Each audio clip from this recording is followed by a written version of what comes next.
My name is Tatiana, and I am the youngest daughter in this family. I never thought I would find myself lying in a bed upstairs, half crippled after a car accident, while the rest of my family laughed below me, as if I had already been erased from their lives. The house smelled of roasted chicken and collard greens, the kind of meal that used to bring us together around one table. But now, I could only hear forks clinking, glasses being lifted, the muffled rise and fall of laughter that excluded me. A tray sat across my lap. Lukewarm cornbread, limp beans, and a small piece of chicken that looked like it had been picked through already. I stared at it, then toward the ceiling where the light fixture cast a yellow glow, listening to the joy I was no longer invited to share. When I was a little girl, my father would always slip me the choicest piece of meat, telling me with a wink that the youngest deserved the best. Tonight, I was given scraps, like some burden no one cared to carry anymore. Eleanor Roosevelt once said, "No one can make you feel inferior without your consent." I had believed those words for years, but when you're confined to a bed, dependent on others to bring you a plate, even the proudest spirit begins to feel the sharp sting of humiliation. Elizabeth came into my room carrying the tray. Her heels clicked against the wooden floor, her perfume preceding her, as if she needed the whole house to notice her arrival. She set the tray on my lap without meeting my eyes. "Is this all that's left?" I asked quietly, my voice steady, though my chest burned with resentment. Her smile was thin, sharp, more cutting than kind. "You don't need much, Tatiana. You're not going anywhere." The words landed harder than the tray itself. To her, my life had already narrowed to these four walls, my worth measured by how little I could consume. I wanted to throw the plate at the wall, but instead I kept my hands folded on the blanket. Silence, I knew, often speaks louder than rage. She lingered at the door, tilting her head, as if waiting for me to beg. When I didn't, she gave a short laugh and disappeared back into the echo of dinner conversations. I sat there, staring at the food cooling further on my lap, bitterness spreading in me like a slow fire. The evening dragged on. Shadows stretched across the walls as the house settled into the night. I had not touched the food. My son, Tanya Jr., had gone downstairs earlier with his cousin, but I heard him come back up quietly after the others had retired to their wine and chatter. His small footsteps padded across the hall until he appeared in the doorway, his face pale in the lamplight. He shut the door softly behind him and came close, eyes darting toward the hallway. Then he leaned near my ear and whispered, "Mom, don't drink the water. They put something in it." My breath caught. For a moment I froze, unsure if I had heard him right. "What did you say?" I whispered back, pulling him closer so no one could overhear. He looked terrified, clutching my hand so tightly his knuckles whitened. "I saw Aunt Teresa. She poured something from a little bottle into your glass. She said, it's better this way." My chest tightened, the sound of my heartbeat filling my ears. My hands trembled so hard, I had to clasp them together. Fear shot through me, icy and paralyzing. I searched his face for any sign of imagination, some child's exaggeration, but the honesty in his eyes was undeniable. Children don't lie with that kind of trembling. Maya Angelou once said, "When someone shows you who they are, believe them the first time." I had ignored too many small cruelties already, convincing myself I was misinterpreting. But now my son's voice had ripped that veil away. Still, a war raged inside me. Was it possible he misunderstood? Was I so desperate to believe in my family's cruelty that I would accept a child's fear as truth? Or was it more dangerous to dismiss him, to assume safety where there was none? I looked toward the nightstand where the untouched glass of water stood. Condensation slid slowly down the side, the droplets catching the lamplight. It looked harmless, almost inviting in the quiet heat of the room. My throat was dry, yet the sight of that glass made bile rise in my stomach. The silence was unbearable. The ticking of the clock sounded like a hammer on metal. I heard my son's shallow breathing, felt his small fingers clutching mine. My thoughts turned into whispers inside my skull. If I'm wrong, I'll look paranoid. If I'm right, they want me gone. I couldn't bring myself to touch the glass. Instead, I froze, staring at it as if it were a venomous snake coiled in clear liquid. My son leaned against me, his body trembling. We sat like that, bound together by fear, while the night stretched longer. Finally, I bent down toward his ear and whispered, "We'll say nothing. Not yet. Let them think we don't know." His eyes widened, but he nodded, understanding more than a child his age should ever have to. Inside, I felt a fire building, not of despair, but of resolve. They believed my body bound me, that my silence meant surrender. They were wrong. I heard footsteps in the hall, slow and deliberate, pausing near my door. Someone lingered outside, perhaps listening. The shadow beneath the frame stretched like a blade across the floor. In that moment, I understood with chilling clarity. I wasn't just fighting the weakness of my body. I was fighting for my life, and for my son's. The morning light filtered weakly through the curtains, and I blinked awake to the sight of the same glass of water still resting on the nightstand. The condensation had dried, leaving faint rings on the wood beneath it. My son's whisper from the night before echoed in my ears. "Don't drink the water." I lay still, staring at it, wondering if I was losing my grip on reality. Was Tanya just frightened, repeating something he imagined? Or had he seen what he claimed? Teresa tampering with my glass, murmuring those chilling words. My body ached, my throat dry, yet something stronger than thirst held me back. I shifted slightly, reaching for the spoon I had used to stir tea days ago. My hand trembled as I dipped it carefully into the glass, letting a drop fall onto my tongue. It was barely anything, but the reaction was immediate. My lips tingled, my tongue felt slightly numb. My chest tightened as though icy fingers had traced down my spine. I clutched the blanket, breathing slowly, willing myself not to panic. A common phrase my father once said came rushing back. "Trust your gut. It's rarely wrong." In that moment, suspicion hardened into certainty. My family wanted me silent. They wanted me gone. I turned my head, and Tanya was watching me from the chair by the window, his small face pale. "Mom, don't!" he gasped, his voice breaking. I managed a calm tone, though my heart raced. "Just a taste. I needed to know." He shook his head fiercely. "But what if—" "I'm all right." I cut him off gently. "But you were right to warn me. Something isn't right." His eyes widened, and I could see the burden of fear weighing on him.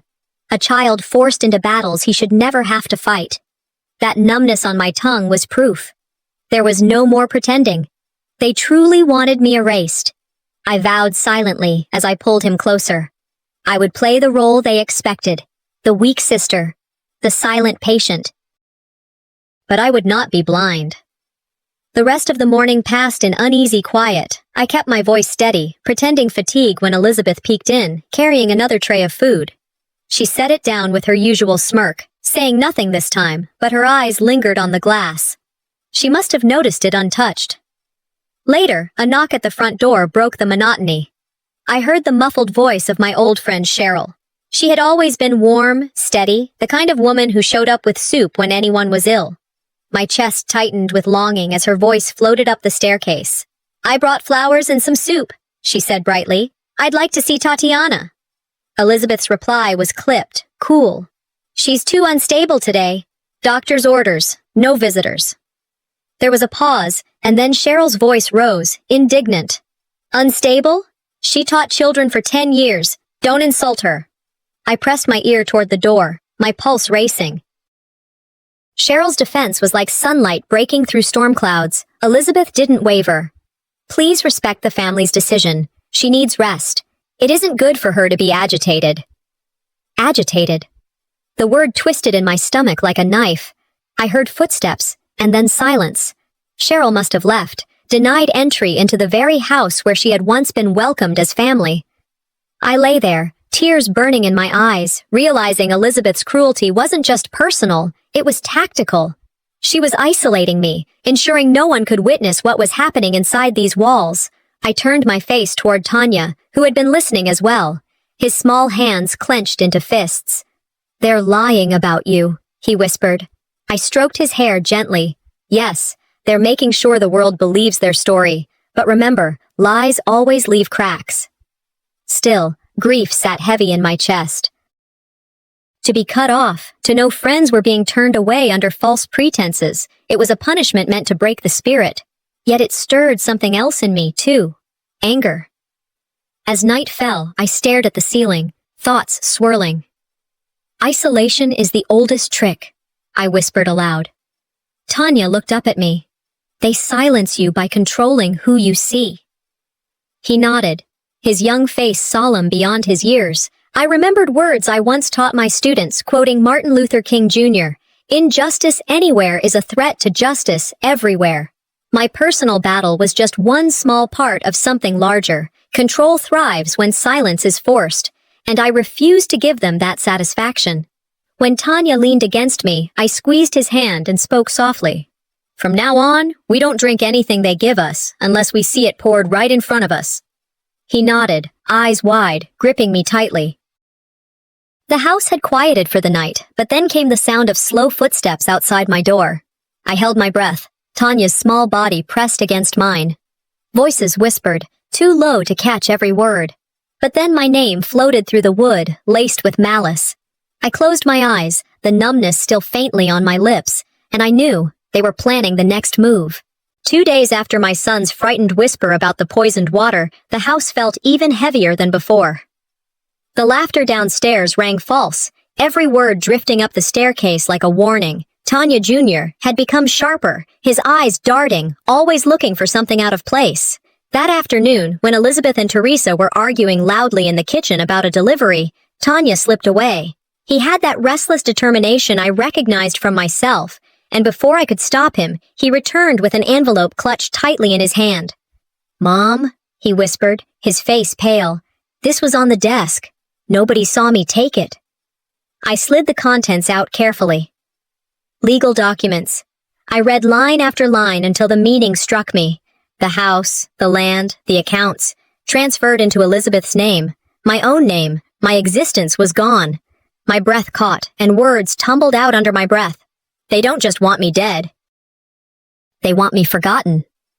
I heard Elizabeth's voice in my head, smug and sure. Possession is 9/10 of the law. That old saying suddenly became her weapon, her justification. Tanya peered at the papers, his brow furrowed. "Why isn't your name here, Mom? This is Grandpa's house. Why is Aunt Liz the only one?" I steadied my voice, though inside I burned. Because sometimes family stops being family when money is on the table. His mouth opened as though to protest, but I placed a hand on his shoulder. "Greed can turn blood into strangers. That's what you're seeing."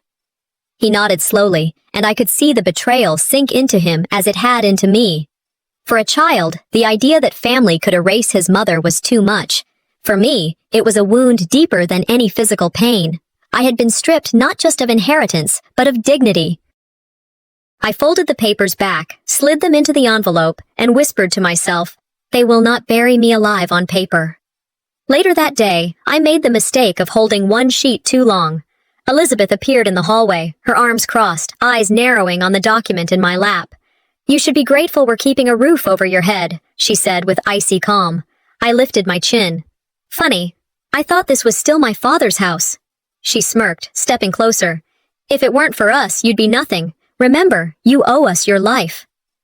The words cut deep, but not the way she expected.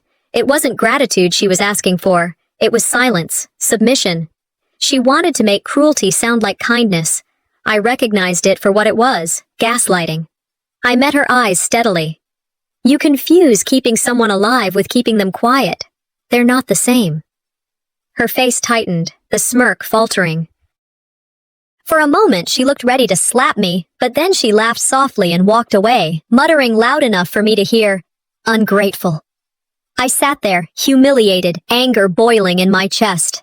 Benjamin Franklin's words echoed in me. Justice will not be served until those who are unaffected are as outraged as those who are. The trouble was, no one seemed outraged yet but me.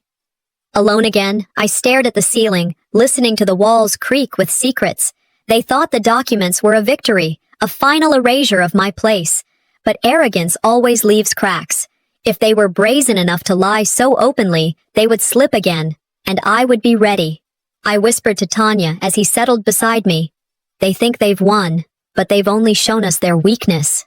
His small head nodded, resting against my shoulder, a silent pact between us. That night, the whispers came again outside my door. Elizabeth's voice, low and sharp. We need to make sure she never questions again. Teresa's reply was a hiss, almost gleeful. She won't, not for long. I clutched Tanya's hand tighter, my heart steady. They thought they'd erased me, but what they didn't know, I was already writing my own defense. The evening fell heavy on the house, shadows stretching long across my room as the lamp cast its tired yellow glow. I sat propped against the pillows, Tanya at the foot of my bed with his schoolbook open, his pencil scratching slowly across the paper. He looked up every few minutes, checking me as though he was my guardian now, and I let him. His presence anchored me when every creak in the floorboards, every door shutting below made my nerves sharpen. I had never realized until then how much damage is done not by grand betrayals, but by the daily cruelties disguised as care. It's not the big lies that break us. It's the small betrayals repeated until you feel invisible. I wrapped my arms around myself, listening for steps in the hallway, clinging to Tanya's steady presence like it was the only solid thing left in my world. The door opened without a knock. Teresa walked in, balancing a glass of water on a tray. Her eyes didn't meet mine. She placed it on the nightstand, muttered something about keeping hydrated, and walked out too quickly. The way she avoided my gaze told me enough. I let the glass sit untouched, feigning weakness as though I hadn't noticed. Later that night, as Tanya moved from the chair to adjust my blanket, his elbow brushed the nightstand. The glass tipped and shattered against the floor, water splashing across the rug. The sound was sharp, violent in the silence. Within seconds, Teresa burst back in, her voice tight. "What happened?" she demanded, already dropping to her knees with a rag. Her hands moved quickly, sweeping shards into her palm without care, eyes darting toward me, then the empty space where the glass had been. "It slipped," I said calmly, though inside my heart was racing. Tanya froze by the bed, his eyes wide. Teresa gave him a look that made my skin crawl, muttered, "Be more careful," and left with the fragments cupped in her hands.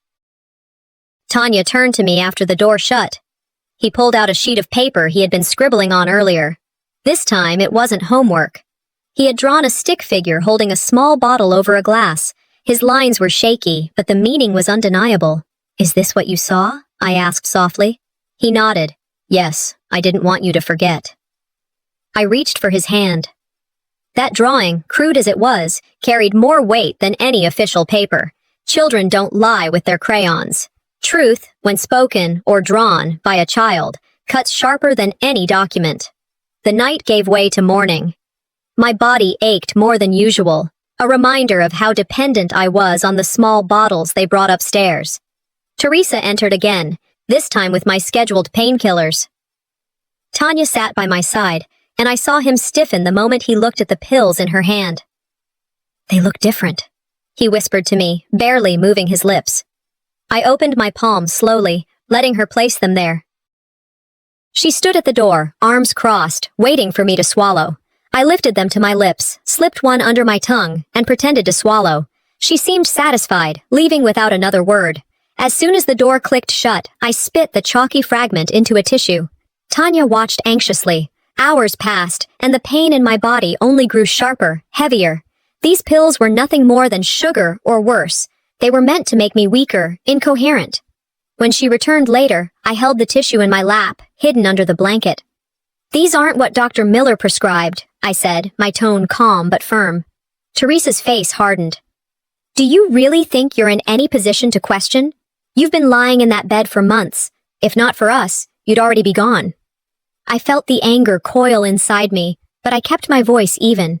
"That may be what you want everyone to believe, but I know better." Her mouth tightened. She slammed the tray onto the dresser, muttered, "Ungrateful," and left the room. I leaned back against the pillows, trembling, not from fear, but from fury. Maya Angelou's words filled my head. When people show you who they are, believe them the first time. They had shown me again and again, and I was done doubting. I closed my eyes, breathing slow, thinking hard. They weren't simply trying to silence me with poison or erase me on paper. They wanted to strip away every ounce of credibility, to make me look delirious and unstable so no one would listen when I spoke. Weak, incoherent, discredited. That was the plan. But arrogance leaves tracks.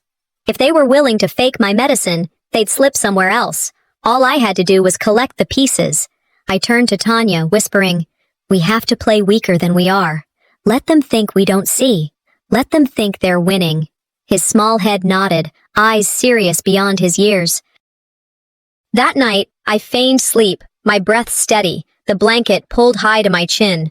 Tanya lay beside me, his small hand gripping mine. Outside in the hallway, I heard them, Elizabeth and Teresa. "If she doesn't stop resisting," Elizabeth whispered, "we'll move to the next step." Teresa's reply was almost gleeful. "She won't? Not for long." Tanya's fingers tightened around mine. I kept my breathing even, my eyes shut, but inside, a single truth burned through me. They weren't afraid of killing me. They were afraid of me surviving long enough to expose them. The morning light came too soon, creeping across the walls of my room while I listened to the shuffle of Tanya getting ready for school. He was careful, moving quietly, as if he didn't want to draw attention to himself. I watched him from the bed, his small hands neatly tucking pencils into his backpack, his shoes lined up like a soldier's beside the door. Every so often, his eyes flickered toward the hallway, wary of shadows he couldn't name, but already understood. Elizabeth's heels clicked on the floorboards downstairs, her presence always unmistakable. I could feel her gaze, even when she wasn't in the room. As Tanya passed her in the hall, I saw her eyes follow him with the kind of cold calculation that made my stomach tighten. They say a mother's instinct is never wrong, and mine screamed that something was about to happen. I pushed myself higher against the pillows, every muscle tense, listening. A sharp voice broke the silence. "Tanya," Elizabeth called, her tone deceptively soft. He froze halfway down the hall. She stepped closer, leaning down so her words wouldn't carry. "If your mother keeps resisting, maybe we should send you somewhere. A state home, perhaps.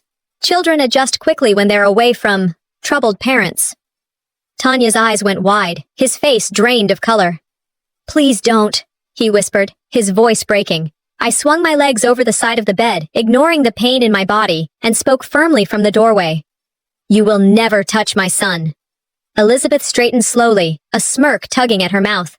"Tatiana, you're in no condition to make promises you can't keep." I met her gaze, my voice calm but edged with steel. "Try me."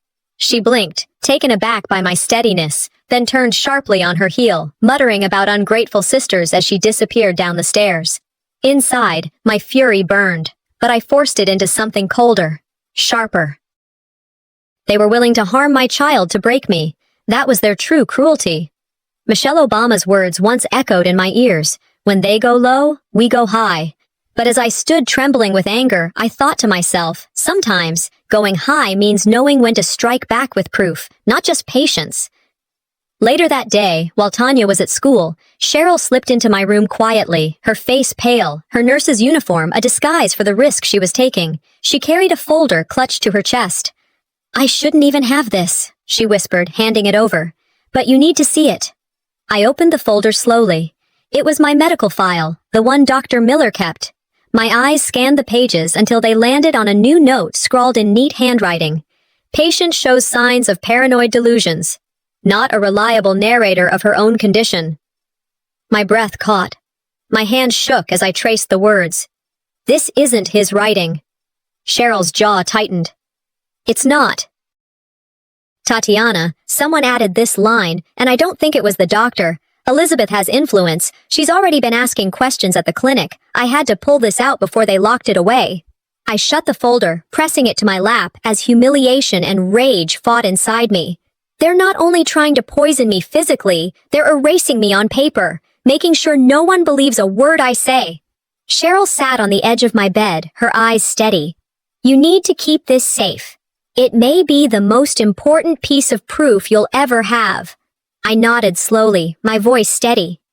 "They want to discredit me before I even speak. But they've forgotten one thing. Evidence speaks louder than manipulation." Cheryl squeezed my hand before leaving, whispering, "Stay strong." When the door closed, I slid the file under my mattress, hiding it with the envelope of inheritance papers and the tissue-wrapped fake pill.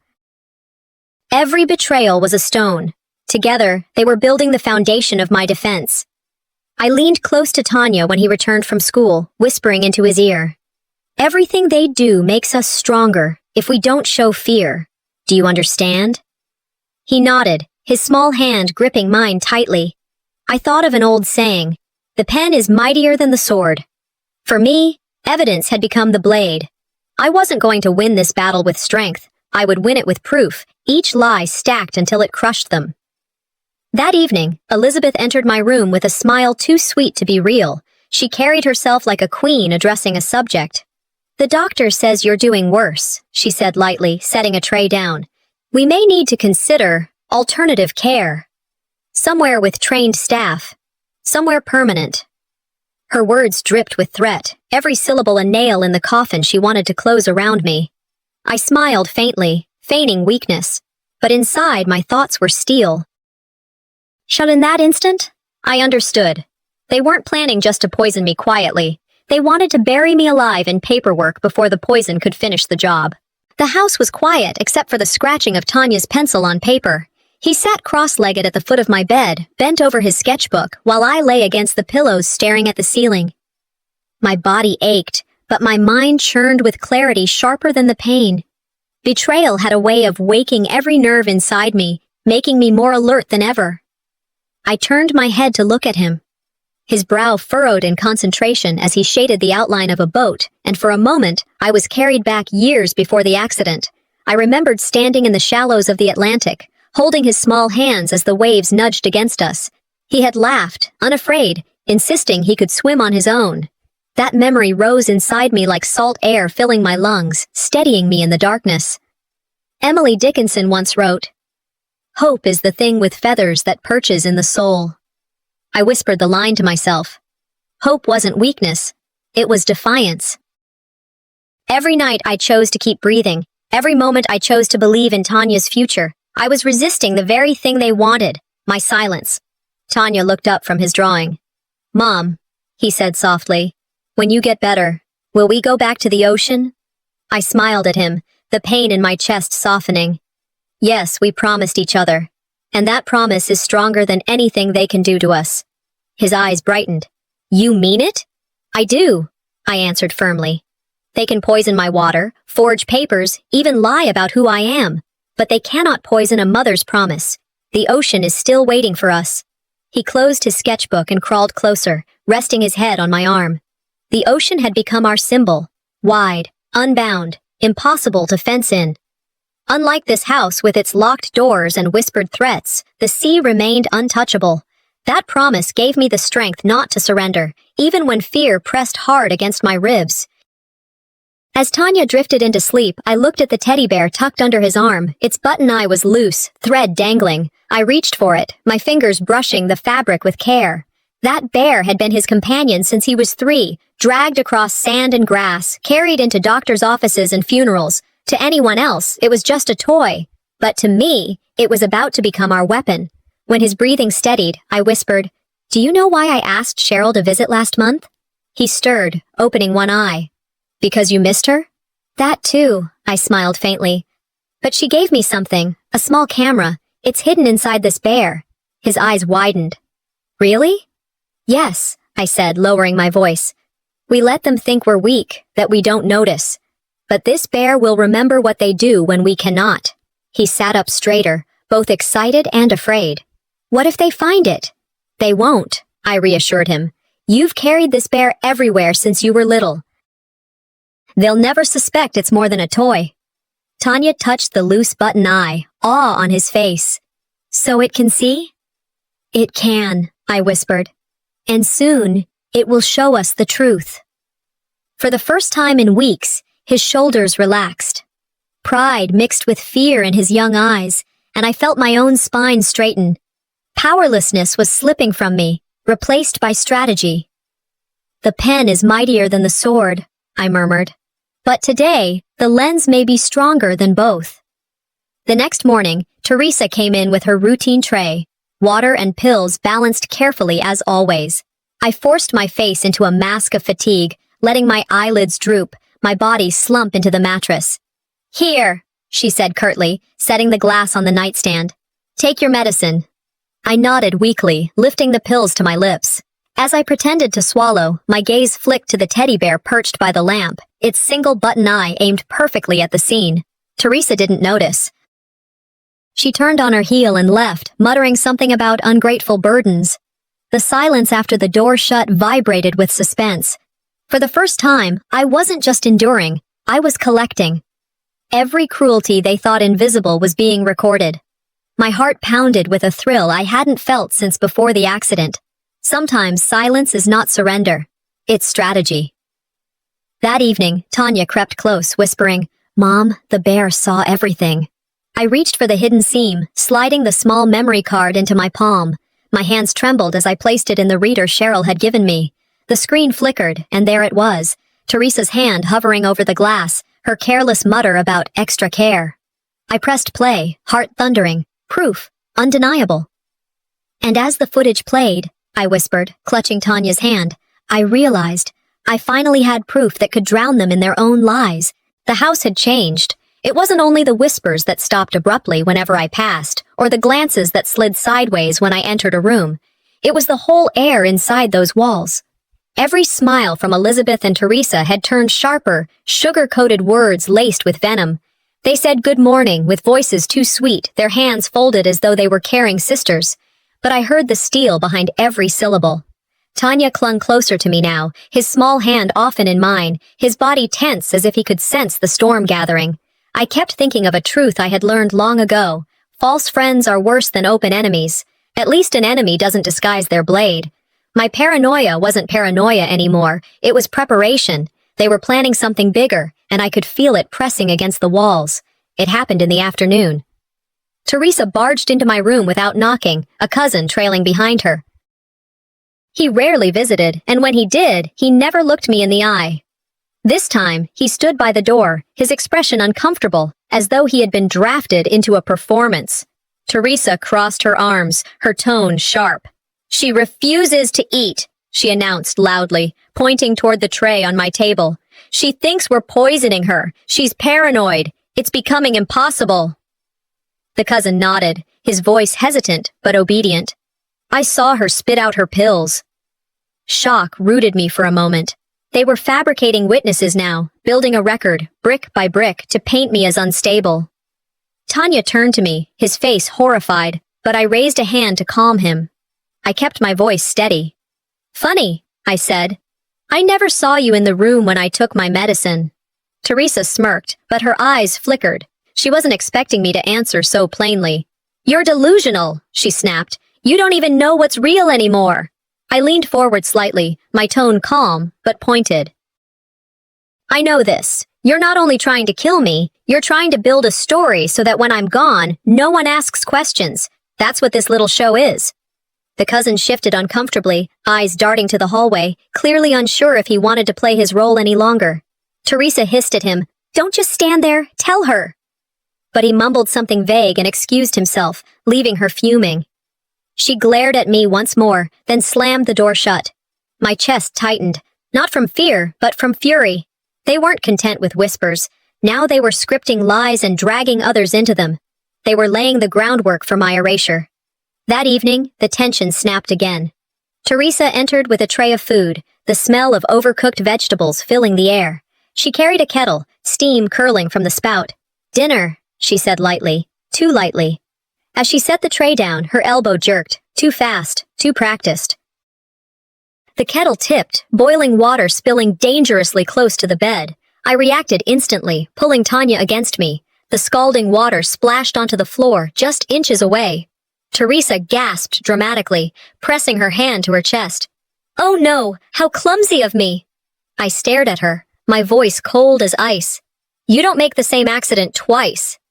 Her eyes flashed, but she masked it with another gasp. "You should be more careful. The boy could have gotten hurt." Tanya burst into tears, clutching my arm. "She did it on purpose, Mom," he sobbed. His voice cracked, raw and terrified. I held him close, my voice steady, though every nerve in me screamed. "Accidents never happen to those who prepare for them," I said evenly, repeating a line I once read from Roosevelt.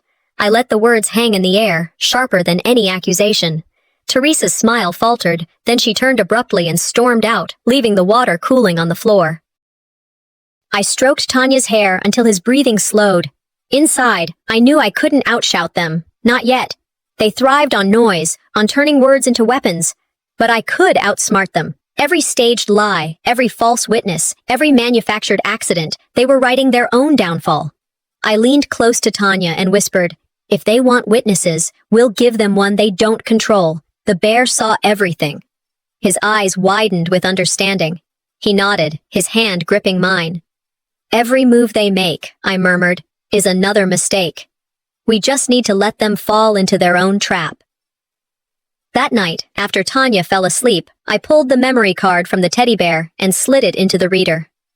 The screen lit up, and there she was, Teresa smirking after the kettle slipped, her face caught by the hidden lens. I leaned back, heart pounding, watching the proof shimmer on the screen. They thought they staged an accident, but they didn't know the accident was leaving their crimes in my hands. Elizabeth's lies reached beyond the walls of our house. I first discovered it when Tanya showed me her Facebook page one Sunday morning. She had uploaded pictures of herself standing beside me while I slept, my eyes half shut, my body limp against the pillows. She leaned over me with a smile painted across her face, her hand on my arm as if she were some saintly caregiver. The captions were worse. "Sacrifice is love. Family means everything." Within hours, hundreds of comments from neighbors, old friends, even distant relatives filled the post. "Elizabeth, you're an angel. Tatiana is lucky to have you. God bless you for what you're doing. Lucky." The word made bile rise in my throat. Lucky to be erased in public while imprisoned in private. I stared at the glow of the tablet screen, fury burning under my skin. America has always loved appearances. We judge by the picture, not the story. And Elizabeth had staged a perfect one. Tanya's voice trembled as he pointed at the screen. "Mom, everyone thinks she's a hero." I took a slow breath, my tone steady though my chest ached. That's the power of a lie told with a smile. He frowned, confused. "But don't they see? Don't they know?" "No," I answered, bitterness threading through my words. "Because lies are easy to believe when they're wrapped in pretty bows." I tapped the screen. "But remember this. Truth doesn't need decoration. It just needs the right moment." I turned my face toward the window, repeating a line I once taught my students. "A lie can travel halfway around the world before the truth puts on its shoes." People often said Mark Twain coined it, and whether or not he did, the point was clear. Let Elizabeth build her image higher. The higher she climbed, the harder the fall when the truth finally came crashing down. That night, the house grew quiet after dinner. I lay awake, listening to Tanya's steady breathing beside me. Then I heard the creak of the floorboards. He slipped out of bed, padding down the hall. Minutes later, he returned, pale and trembling. "Mom," he whispered urgently, "I heard them downstairs." I sat up, my body stiffening. "What did you hear?" He swallowed hard. "Aunt Elizabeth said, once she's gone, everything will be easier." The words hit like a hammer. My blood ran cold. They weren't just waiting for me to weaken. They were waiting for me to vanish. Tanya's voice cracked. "They want you gone, don't they?" I pulled him close, my arms wrapping around his shaking frame. "Yes, sweetheart," I admitted softly. "But listen to me. Overhearing is dangerous, but it also gives us power. Knowledge is our weapon now." He buried his face against me, his small shoulders trembling. I stroked his hair, whispering, "Injustice is never quiet. It always leaks through whispers, and those whispers will betray them." He pulled back, eyes wide. "So, we just wait?" I looked into his face, seeing the boy forced into battles beyond his years. "We don't just wait. We prepare." When he finally drifted back to sleep, I lay staring at the ceiling. The Facebook post, the staged lies, the whispers in the dark, it all formed a pattern. Every word they spoke was a rope they were tying around themselves. They thought it was binding me, but they were only weaving their own noose. I leaned close to Tanya's sleeping form and whispered into the night. "Every word they speak is another mistake. We'll pull the rope when the moment comes." Before I let sleep take me, I reached for the teddy bear on the nightstand. I replayed the footage we had captured earlier, the hidden eye watching the room. My mind circled Tanya's whispered warning. On the screen, Teresa appeared for only a moment, her hand brushing my nightstand, checking the glass of water. She thought the night hid her schemes, but the truth was clearer than ever. The dark was the very place their whispers turned into proof. The battles in this house drained me more each day. I woke with my body heavy, my mind weary, and my spirit balancing between fear and defiance.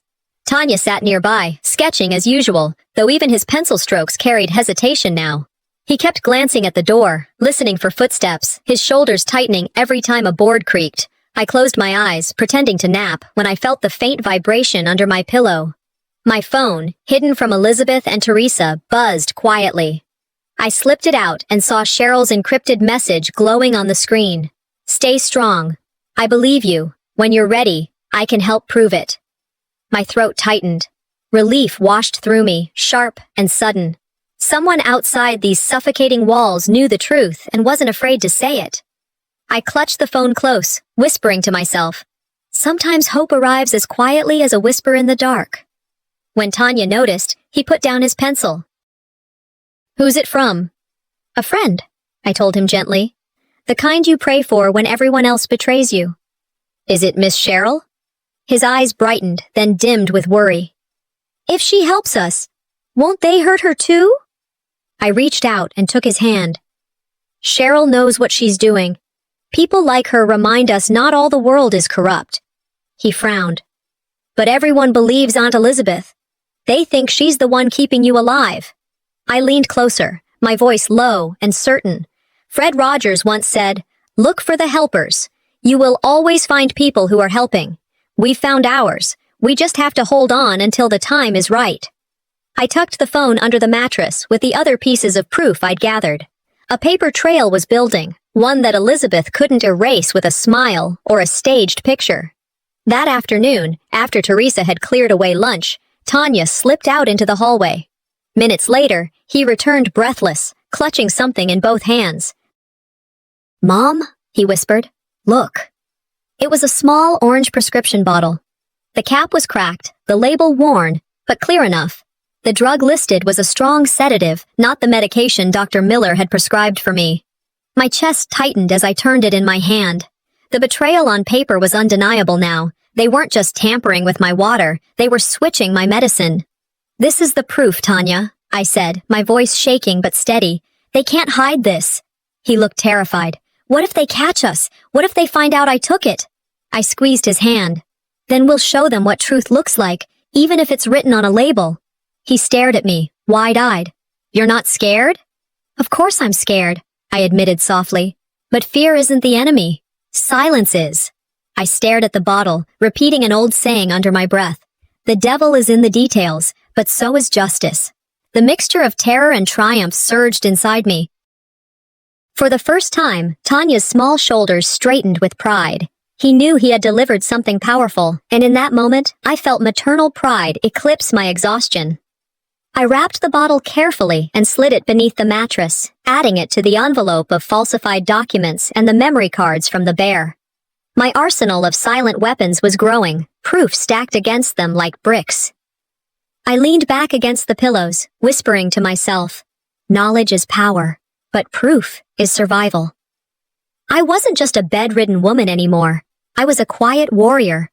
And I knew the day would come when this arsenal would flip the story Elizabeth was writing for me.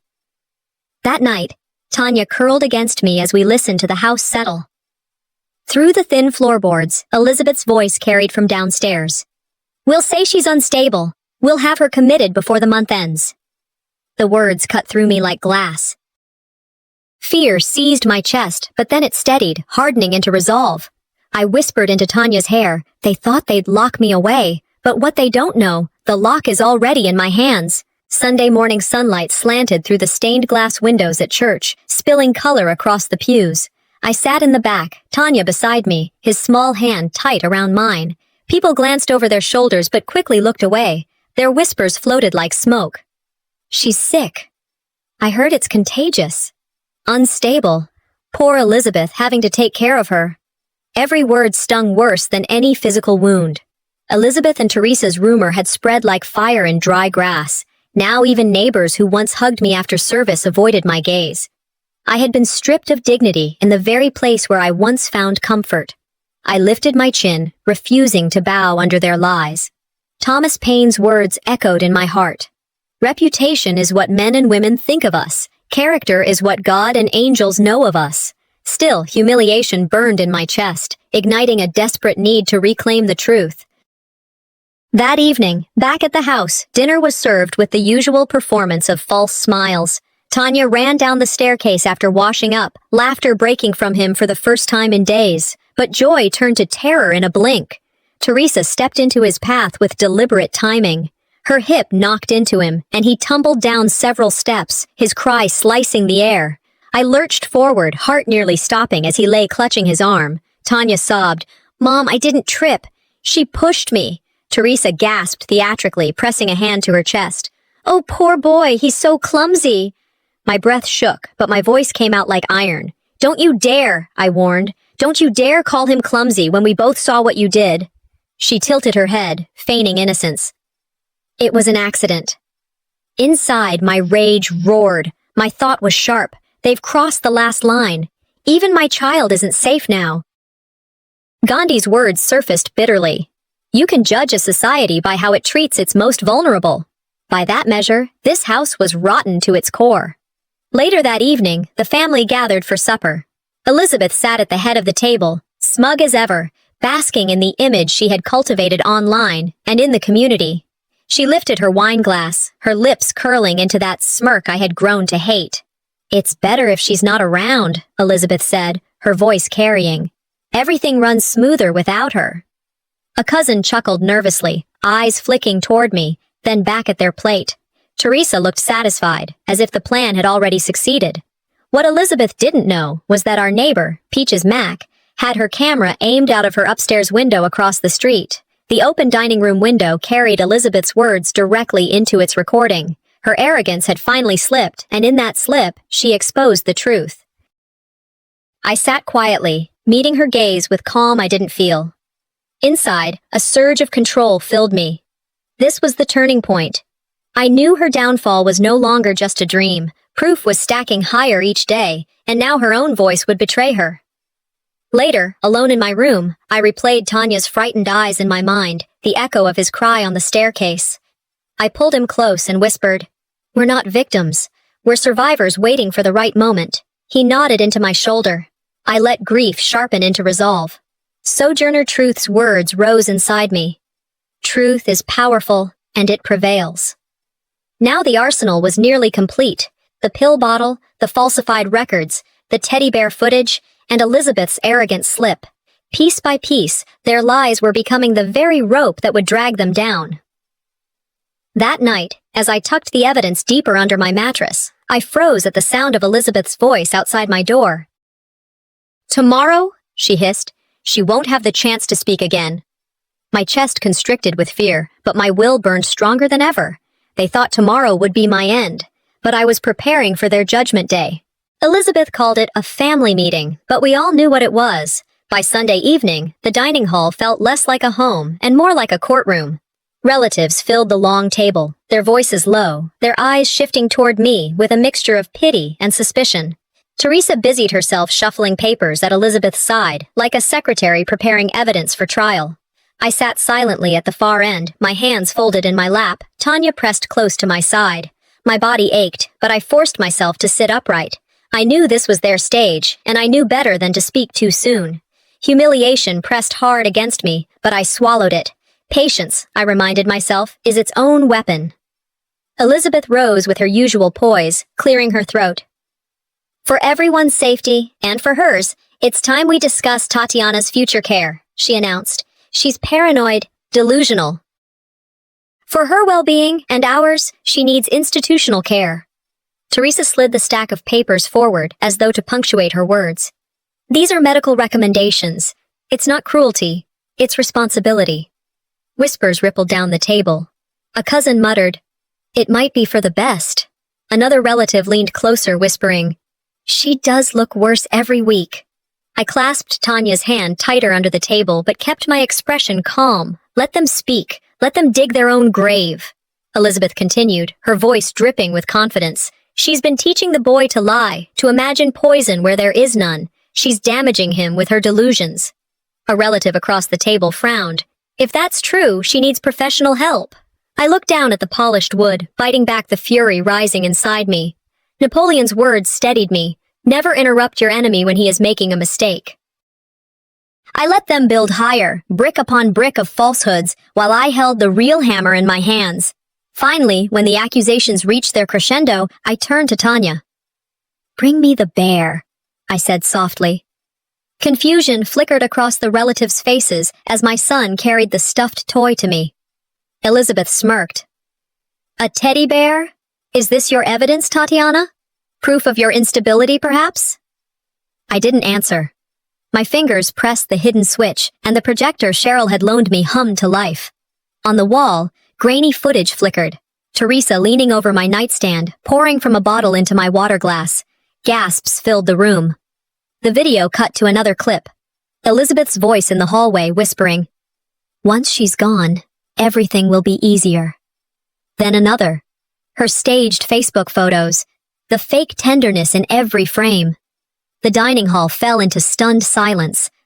I rose slowly, bracing on the table, my voice steady. "These are not my delusions. These are your actions." Elizabeth's face drained of color, then flushed with fury. "You staged this! Lies!" Her hands trembled, but her voice pitched higher. "Truth doesn't tremble, Elizabeth," I said, meeting her eyes with calm steel. "But liars do." The room erupted into murmurs. A cousin who had once nodded along with Elizabeth now looked away in shame. An aunt shook her head, muttering, "How could you?" Teresa stammered, her mouth opening and closing. That isn't what it looks like." But the evidence spoke louder than her excuses. For the first time in months, I felt the weight lift from my chest. Not healed, no, but vindicated. My dignity restored before those who had tried to erase me. Benjamin Franklin's words came to me. Justice will not be served until those who are unaffected are as outraged as those who are. And now, outrage was spreading down the table, not at me, but at them. The meeting dissolved into chaos. Elizabeth slammed her hands on the table, eyes blazing. "This isn't over," she spat, before storming out, Teresa scrambling after her. I sank back into my chair, Tanya's hand warm in mine. Exposure was only the first step. Survival still required vigilance. They thought the storm had passed, but I knew the thunder was still coming. The church was already full when we arrived that late October morning. The congregation had gathered for Sunday service, but there was a sharper edge in the air, as though everyone had come anticipating more than scripture. Elizabeth entered first, head held high, her hand resting dramatically on the arm of an elderly relative, as though she alone carried the family's burdens. She smiled at whispers, accepting pats on the back, her mask of sainthood firmly in place. I walked in moments later, Tanya's small hand gripping mine, Cheryl steady at my side. Some people turned away, others leaned together, whispering words they didn't bother to hide. "She's sick, unstable, poor thing." My stomach tightened, but I held my head high. Hemingway's words ran through me like a shield. Courage is grace under pressure. I slid into a pew near the front, my back straight despite the ache in my body. Today was not for bowing. Today was for reckoning. After the service, the pastor invited families to gather for announcements. Elizabeth rose immediately, her voice smooth as silk. "I want to thank this congregation for supporting me while I care for my sister. It has not been easy, but sacrifice is love." Applause rippled faintly. She smiled, already basking in victory. I stood slowly, Tanya steadying me. A hush fell. "I have something to share," I said, my voice quiet, but carrying. Cheryl wheeled the projector forward, murmurs rippled through the pews. The first video played, Teresa pouring a substance into my glass of water. Gasps filled the sanctuary. The second clip, Elizabeth in the hallway, her whisper clear. "Once she's gone, everything will be easier." I lifted the falsified medical file for all to see. They called me delusional, but delusion doesn't forge signatures or poison water. I held up the pill bottle Tanya had pulled from the trash, its label glaring proof of tampering. Cheryl confirmed, her voice steady. "This isn't Dr. Miller's prescription. It was switched intentionally." The church was silent, except for the sound of people shifting in their seats. Elizabeth's face drained of color. St. Augustine's words echoed in my heart. "The truth is like a lion. You don't have to defend it. Let it loose. It will defend itself." Elizabeth tried to speak, but a voice rose from the back. Shame. Then another. How could you? The pastor stood, his expression grave. What you've done is not care. It is cruelty. Neighbors who once praised Elizabeth's posts now turned their faces from her. Teresa shook her head frantically, trying to stammer excuses, but no one listened. The power that had once wrapped them like armor crumbled under the weight of exposure. I stood calm, Tanya's hand in mine. Justice isn't only legal, it's moral. And I had just watched it unfold before my eyes. I didn't shout. I didn't gloat. Revenge was not in the scream, but in the steady truth. We're not victims, I whispered to Tanya. We're survivors. And now, everyone knows it. George Herbert's line filled me like a final hymn. Living well is the best revenge. My vow was silent but sure. I would rebuild my life on my terms, with my son free from their cruelty. Elizabeth and Teresa left the church that morning in disgrace, the community's back turned against them. My health remained fragile, but my spirit had never been stronger. Mom, Tanya whispered as we walked out into the sunlight. We kept the promise. We didn't give up. Tears stung my eyes, but I smiled. Yes, we did. They thought they would silence me. But instead, they gave me a voice that everyone could finally hear. And as I stepped into the light, I knew this truth. In their attempt to bury me, they had only planted the seeds of their own downfall.